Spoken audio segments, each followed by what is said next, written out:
কম জমি ব্যবহার করে এবং সুপেয় পানির সর্বোত্তম ব্যবহারের জন্য আমরা মাছ চাষের ক্ষেত্রে অ্যারেটর এখানে সংযোজন করেছি।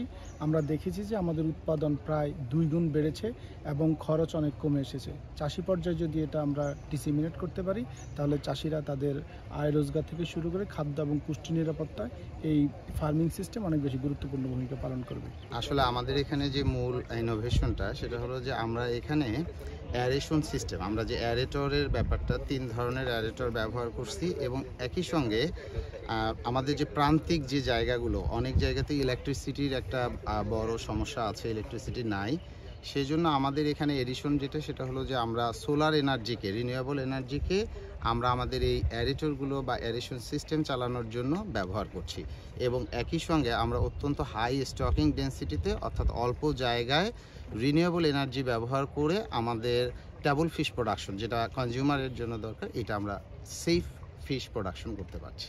স্কিন শুষ্ক রুক্ষ হয়ে যাবে বলে কি বাইরে যাবে না? জাস্ট 1 2 3 4 করো, স্কিনটাকে রিভাইভ করো। নোয়াখালী বিজ্ঞান ও প্রযুক্তি বিশ্ববিদ্যালয়ের ফিশারিজ ডিপার্টমেন্ট একবার প্রথম দিকে এস্টাবলিশ একটা ডিপার্টমেন্ট।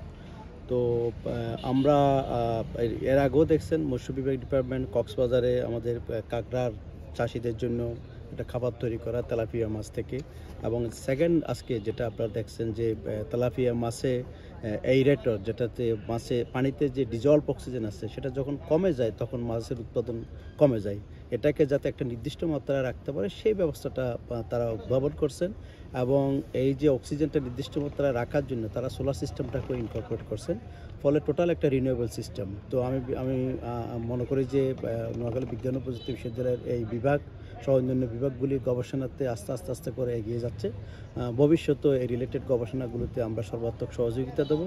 আপনারা ইতিমধ্যে দেখছেন গত সপ্তাহে আমরা বাংলাদেশ ফিশারিজ রিসার্চ ইনস্টিটিউটের সাথে মৎস্য ও পশু সম্পদ মন্ত্রণালয়ের সচিব মহোদয়ের নেতৃত্বে একটা এমইউ সাইনিংয়ের জন্য একটা মিটিং হয়েছে। আশা করি তাদের সাথে এমইউ সাইনিং হলে আমাদের যে ইনফ্রাস্ট্রাকচারগুলি আছে সেটা যেমন তারা ইউজ করবে, আর আমাদের শিক্ষার্থীরা এবং আমাদের গবেষকরা তাদের ইনফ্রাস্ট্রাকচারগুলো ইউজ করেও আমাদের গবেষণা কাজ অনেক দূরে এগিয়ে নিয়ে যাবে।